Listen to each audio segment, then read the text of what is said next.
Well, hello and welcome to the Learn and Work Smarter podcast. This is episode 96. We are so close to episode 100.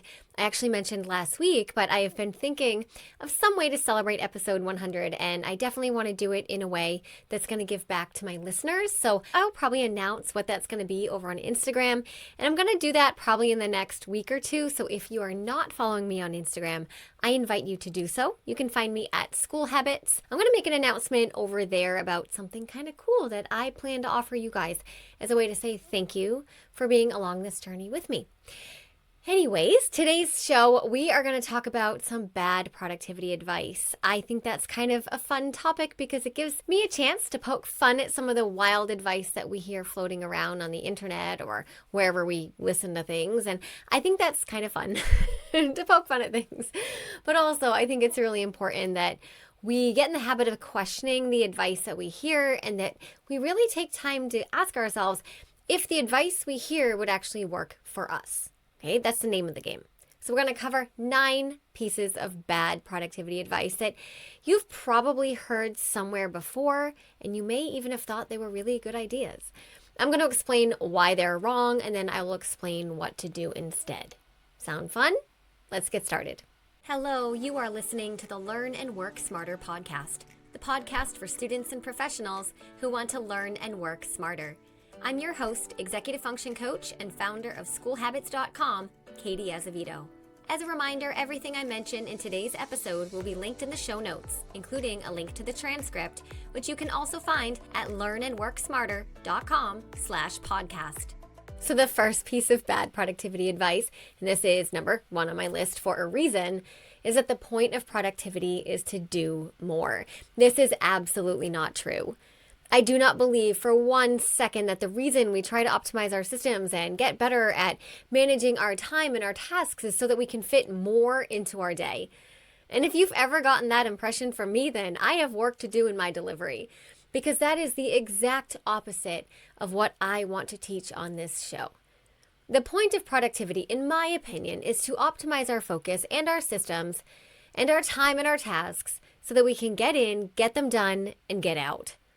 And by get out, I mean not to move on necessarily to the next task. I mean move on to the other things that we have going on in our lives, or move on to rest, or move on to a good workout, or to a conversation with someone, or a nap, or a walk, or whatever you want to do with your earned time. Do the work productively so that you can move on to something else. Now, of course, for many people, that something else is another work task. And if that's what you want to do, great. In fact, that's what I often do. But I do not think that cramming more work or school tasks into our day is a very satisfying approach to life.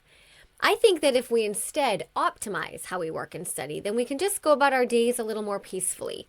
And that is what I think is the goal of productivity. So, work with focus until the job is done and then move on, without any idea that you're going to get some trophy at the end of the day or at the end of your life for being the busiest person in the world. All right, bad productivity advice number 2 is to be productive, you have to wake up early. This is just categorically not true. You've probably heard this advice before, and if you follow other people in a similar space, you might hear gurus, I'm using air quotes, if you're watching this on YouTube, but you might hear them talking about their 4 a.m. wake up routine, followed by an hour of journaling, an hour of an ice bath, an hour in a sauna, and then they run a marathon before they even sit down at their desk for the day. And I don't know about you, but those things make me laugh. And hey, if it works for some people, that is wonderful. Or maybe like a super ultra mini version of that and you like it, awesome. But in reality, most of those people are men with no children. And there is no deeper comment there other than the reality that most of the people who can have that kind of early wake-up routine are men with no children. And that's not to say that waking up early is bad for productivity, not at all. I'm just saying that it is a terrible prescription for everybody, and it kind of shames people into thinking that if you can't pull that off, then you're not going to be a productive person, or that there's something wrong with the way you are doing things. Now, there were days when I used to wake up at 5 just to have the time to get in a workout before I had to get ready and leave for my teaching job and get my kids ready for school. And, my first class that I taught used to start at 7:25 in the morning. That's when I used to teach high school. And there's no way that I could wake up any earlier than 5 to work on anything or to journal or to have an ice bath. right? Because I had to like get my kids out the door to their school. And also because after my teaching job, I would go directly to my school habits private practice office and work with students until 10 o'clock at night. And then I'd come home, eat dinner, and manage to get myself in bed by midnight. And waking up any earlier than 5 o'clock would have put me in a significant sleep deficit because I was only getting like 5 hours to begin with. So no, waking up at 4 would have been terrible productivity advice for someone like me. Even still, to this day, I go to bed pretty late because of my client schedule, and I don't get up much earlier than 7 these days unless I have to. But I need 7 hours of sleep, so that's what I do. Now, I think better productivity advice is to prioritize sleep and then to pay attention to your energy rhythms. Some people are night owls. Some people are early risers. Some have a burst of energy at 3 in the morning and they get their work done so they don't even go to bed until after that, right? Or some people don't wake up at 3 in the morning, right? There's no one way to do it as long as you are prioritizing your sleep. Because insufficient sleep is absolutely the worst thing that you could do for your focus and your productivity. You know, too, that people with ADHD tend to have more disrupted sleep patterns than someone who's neurotypical. So the last advice I would ever give any of my private clients with ADHD or even to my listeners with ADHD is, hey, why don't you wake up at 5 or 4 to get a head start on your task list? Because I know that in many of those cases, they've been up all night and aren't even going to bed until 5 in the morning, right? And waking up early is not a guarantee of being more productive unless you want to do that. Some people really want to. And honestly, sometimes I do. Sometimes I wake up an hour before my family just so that I can have some peace and quiet at the computer with my cup of coffee before everything begins. But that's usually dependent on my physical energy. And as I said, the better advice is to prioritize sleep and respect your body's natural energy rhythms. All right, number 3, bad productivity advice number 3. You need big chunks of time and perfect conditions to get your work done. Not true at all. If you had listened to episode 94 a few episodes ago, I had a listener write in with a question. They asked, how were they supposed to focus on their work when their day was constantly being interrupted with meetings that like they didn't have any control over? And if you're in a situation where you can't help those interruptions, well, you just have to work with it. And you can work with it. You can redefine what a work session looks like. You can use something like the Pomodoro technique, which is a series of 25-minute work sessions followed by 5-minute breaks, and you stack them back to back until you get the work done. That is a great way to make progress on something important to you in just 25 minutes. I mean, it'll typically take multiple, sessions of 25 minutes, but 25 minutes is nothing to like scoff at. It's true that sometimes, depending on what we're working on, we do need a large chunk of uninterrupted time to really make progress and to gain some momentum on the thing, but life doesn't always work that way. Now, college students sometimes have only, let's say, like an hour in between courses, and in that time, they need to grab lunch and walk to their next class, which means they may only have 35 minutes left over. And for those students, I say, hey, there is like so much you can do in 35 minutes. The key to being productive in short sort of fits and spurts, and by that I mean anything less than, I'd say 40 minutes or so, is to have excellently dialed in task management so that you know exactly what you're going to do the moment that you sit down in one of those precious time slots, even if it's short. So if you are that college student in between classes, you know exactly which homework assignment you're going to be working on. You know exactly how long you're going to be working on it. You know where you're going to go to do it. And you know whether or not you have the right materials to do that thing before you even sit down to do the work. That's the key to being productive when you don't have these big chunks of time. All right, let's move on to a 4th piece of bad productivity advice you may have heard. And that's to plan everything. And that might sound wild coming from me, the person who literally likes to plan absolutely everything except vacations. Like, I don't like planning vacations or social events. But anyways, that's neither here nor there. And I must have a million podcast episodes dedicated to planning. But I'm also the first to say that over planning is a very real thing, and it's a form of procrastination in disguise. Some people call it procrastiplanning, which is just a way that we convince ourselves that we are working on the thing, because we are planning it and we're mapping it out and we're thinking about it and we're just waiting for the perfect time to start it. But in reality, all we have to do is just start. There is no such thing as productivity without action. Okay, I'm going to say that again because it's really important. There is no such thing as productivity without action. So if we are planning and planning and planning and we are not taking action, we're actually not being productive. And even if our plans are glorious and color-coded and mapped out for the next 90 days, still not productive. So what's the fix? To not plan? No, I would never say that. The fix is obviously somewhere in the middle. Sometimes you just have to plan a few steps at a time and then dive in and do the thing. And as you're doing the thing, the path reveals itself. And you can kind of see the next few steps take shape. In fact, sometimes what happens is we don't even know where to start. Like we have no clue. And so we don't even know where to begin the plan. Like we can't even plan the first, 2 or 3 steps. And so we don't start. But in that case, actually starting anywhere is the right thing to do. Literally just jump in somewhere, even with no plan. Yeah, it's probably going to be the wrong spot, right? It's probably going to be the wrong place to start. But oftentimes when we do this, that's when we get a little bit more clarity about what we're doing. And that gives us clarity that, this is actually the wrong spot. But if we hadn't started at that wrong spot, we wouldn't have known it was the wrong spot, right? And it's starting at the wrong spot that reveals to us, I actually need to take a few steps back and do this. Like I was missing this component, so that's what I have to do now. So planning is wonderful, but over-planning at the expense of taking action is nothing but fancy procrastination. If you struggle with procrastination, I'm going to direct you to episode number 36. In that episode, I give you a deep dive into the reasons we procrastinate and then how to overcome our procrastination tendencies with strategies that are based on those particular reasons, okay? Moving right along. Bad productivity advice number 5 is don't quit. If you want to be productive, just keep doing the thing. And you know what? So that's the bad productivity advice. I'm not telling you to do that. But in many cases, that is true, right? Like sometimes you just have to keep going, even if you don't want to. But the framing of today's episode is all of the scenarios in which this advice is not true. So play along with me here. I absolutely so wish that I could go back in time and tell my younger self that it was okay to quit. Growing up, I was never once told that I could quit something. I don't think I was ever told directly that I couldn't, but that was the expectation. It wasn't until my senior year of high school when I quit swim team that I realized the most incredible relief can come from quitting something. That was literally the first thing that I think I'd ever quit. I'd played 3 seasons of sports, varsity sports, all 4 years of high school. I never once didn't play a varsity sport all 4 years of high school, all 3 seasons, except my senior year when I quit swim team. Now let me explain why this, such a good feeling. And I'm laughing about it because the relief is still I still feel like I sit with it.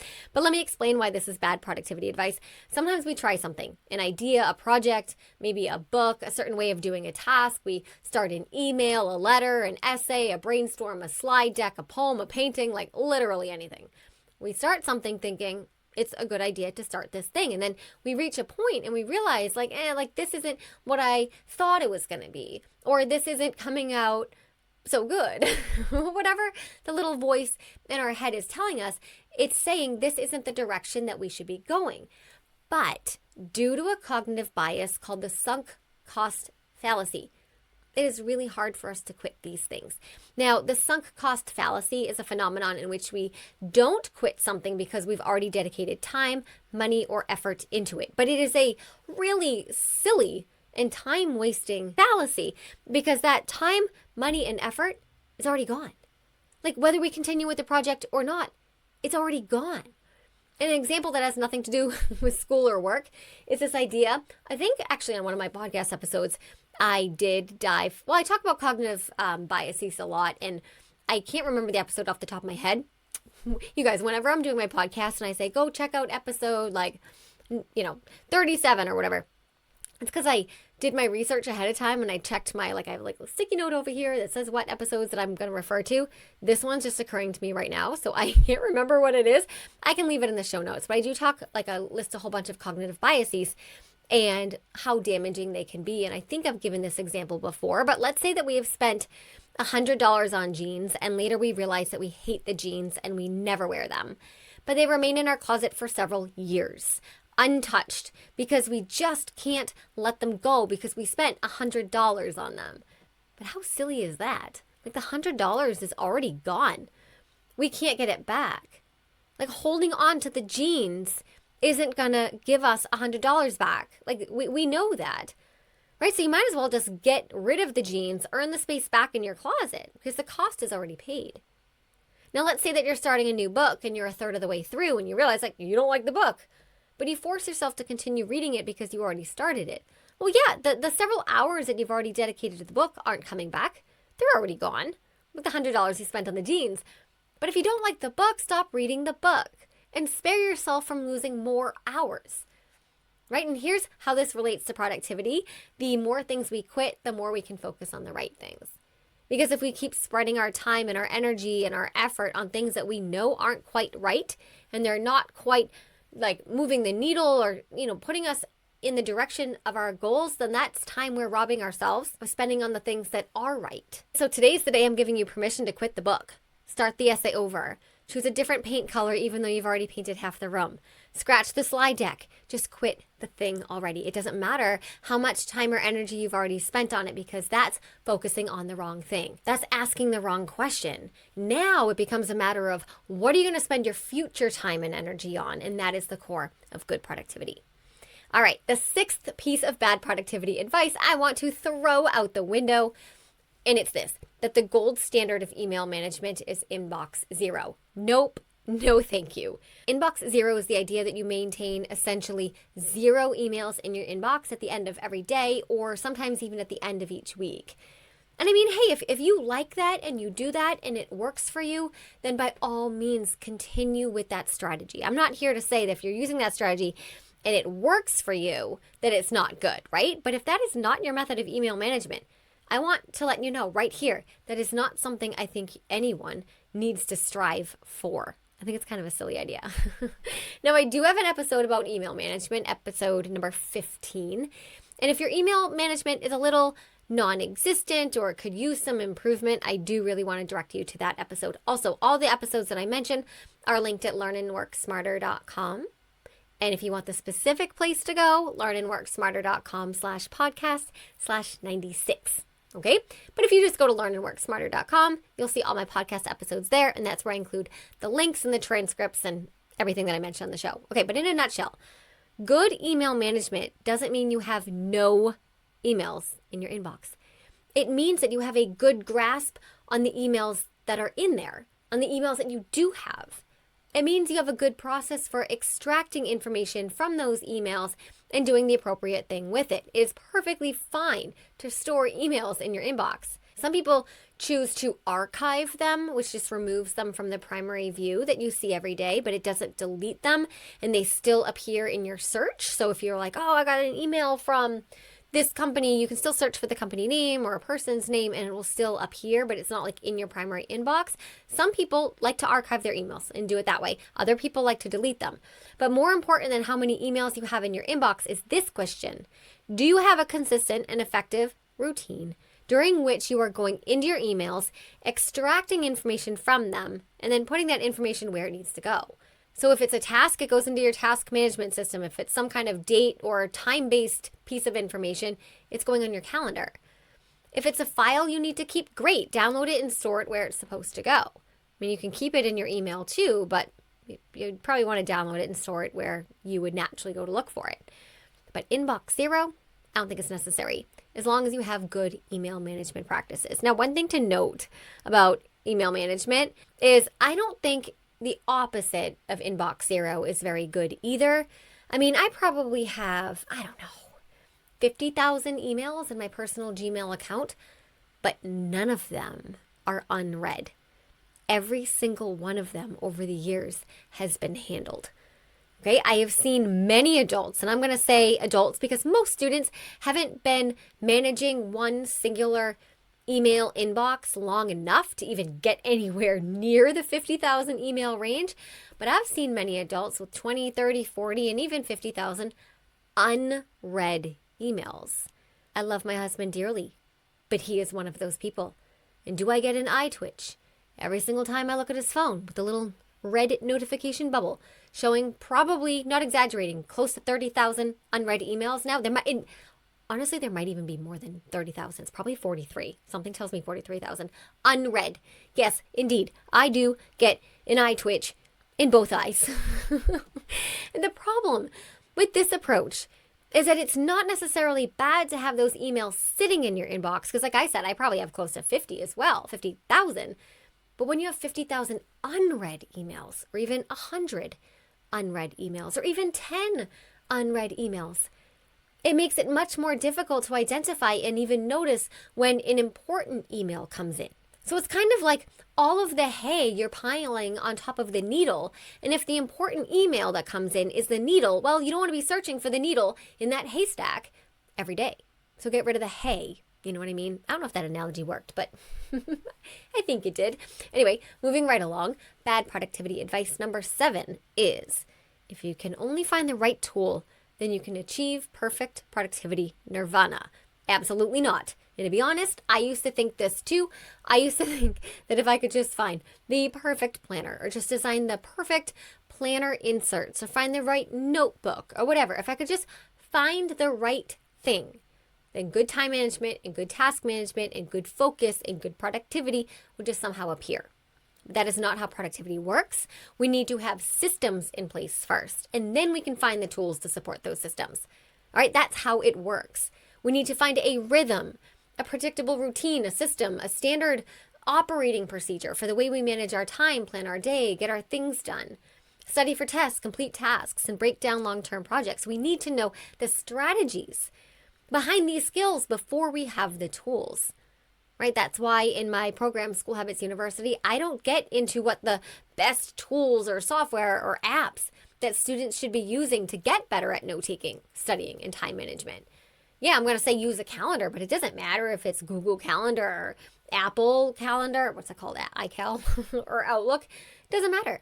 You could have the coolest calendar in the world, but if you don't have a routine that involves adding things to the calendar, checking the calendar, and syncing the calendar, then your calendar tool doesn't matter, right? You could have a really fancy notebook, and you better believe I do. But if you don't know how to take notes, then what's the point of your fancy notebook? So the focus should be on the skills and the systems first, and then you can invest in the tools to support those skills and systems.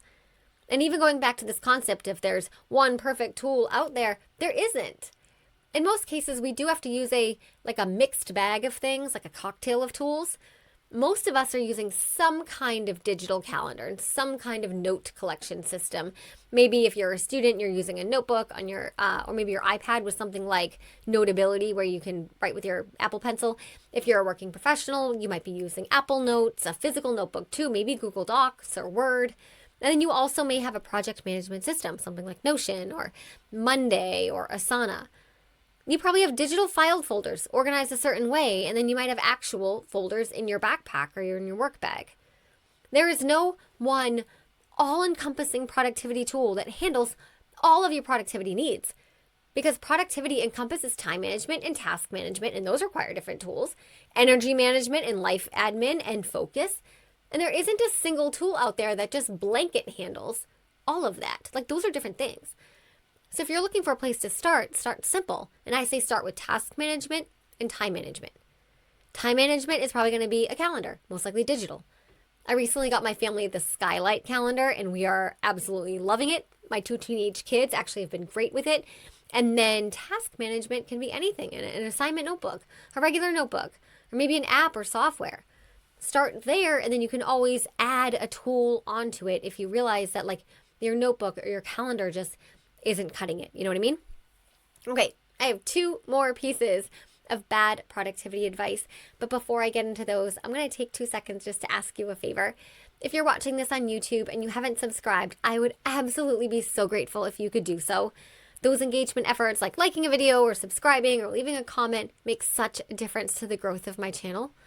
And if you're listening to this on Apple Podcasts or Spotify or Amazon or wherever you listen to podcasts, if you could be sure that you're following the show, that is awesome. Maybe share the show with somebody you think might benefit from one of these episodes.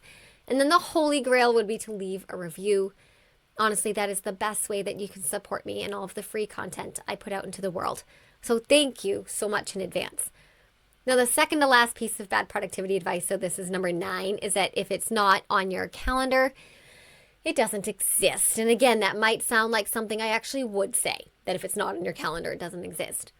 And there is a little bit of truth to that, but hear me out on this one too. I am a big fan of putting everything on your calendar that has a date or a deadline or a set time, like an appointment, a test, a meeting, a project due date.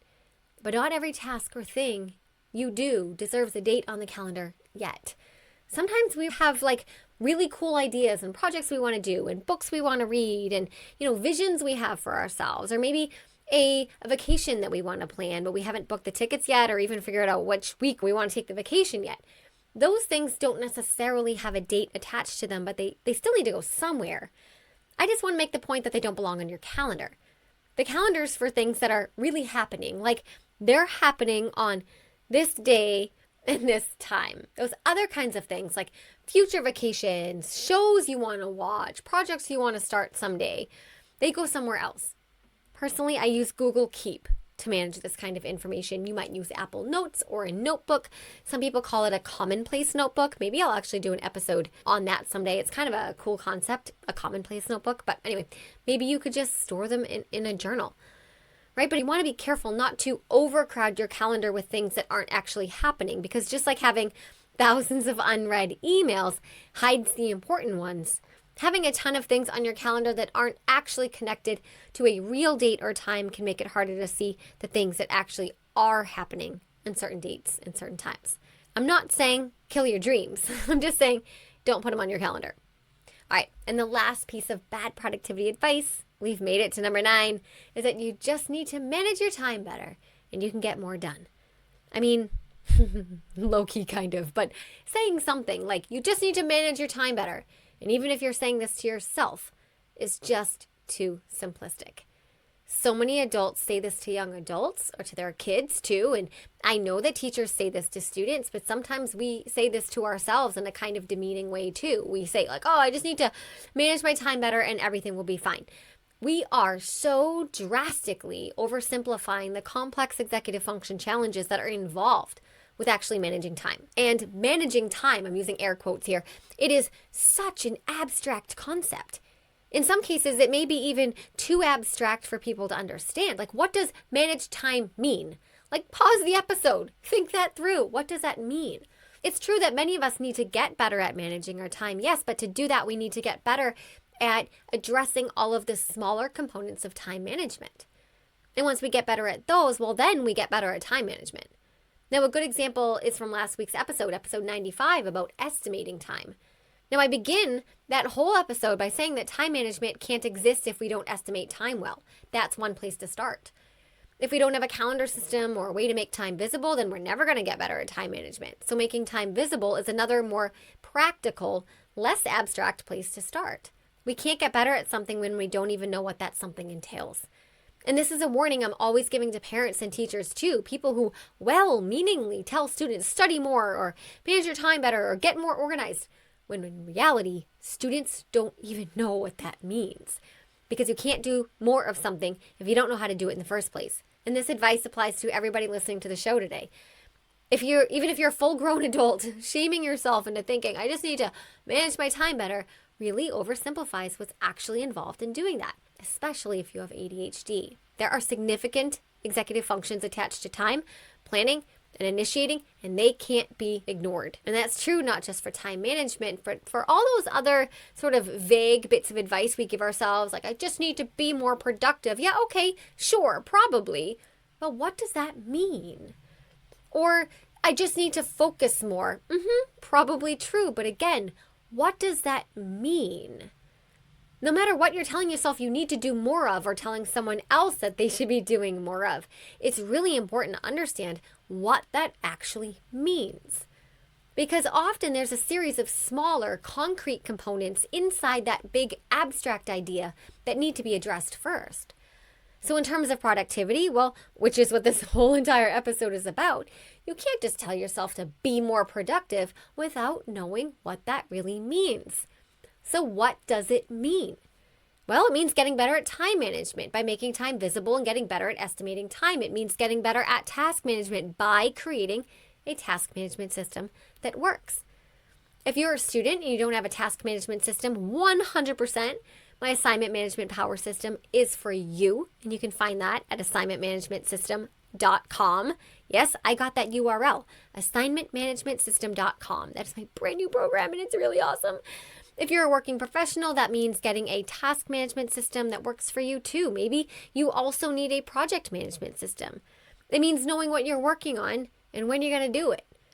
It might also mean creating some SOPs, some workflows, some templates to make your daily operations run smoother, right? We can't just tell ourselves to be more productive without fully understanding what that really means and without having systems that support us. Okay, let's do a quick recap of everything we covered today because this episode was packed with a lot of bad productivity advice and hopefully some better replacements for it. So number one, the point of productivity is not to do more. The point is to do what matters efficiently so you can move on to the other parts of your life, whether it's rest or movement or time with people you care about. Number two, you do not have to wake up early to be productive. I want you to prioritize sleep and respect your natural energy rhythms instead. Productivity is not clock-based. It's more tied to your energy and your focus. Number three, you don't need big chunks of time or perfect conditions to get work done at all. Short, focused sessions, 25 to 45-ish minutes, can be incredibly productive when you have good task management in place. Number four, you don't need to plan everything. Over-planning is just procrastination in disguise. I say plan a few steps ahead and then start, and then let the path reveal itself as you go. Number five, don't buy into the idea that you should never quit. Quitting the wrong things actually helps you focus on the right things, the ones that really move the needle. Number six, inbox zero is not the gold standard of email management. What matters more is having a clear process for handling your emails, knowing what to do with them, where to put them, and doing that consistently. Number seven, there's no perfect tool out there that's going to solve productivity for you. It's systems and skills first and tools second. You find the rhythm and then you pick what supports your rhythm. Number eight, not everything needs to be on your calendar. Your calendar is for things that are actually happening, not for ideas, future goals, or projects that don't have dates assigned to them yet. Those can definitely and should definitely live somewhere, but probably more like a notes app, Google Keep, or a notebook. Number nine, the advice to just manage your time better oversimplifies everything that goes into time management. True productivity comes from understanding the smaller pieces, like estimating time, making time visible, creating systems for task and project management. So those are your 9 pieces of bad productivity advice and hopefully a few better ideas to help you replace some of those if you've fallen into the habit of doing them. Keep showing up, keep doing the hard work, keep asking the hard questions, and never stop learning.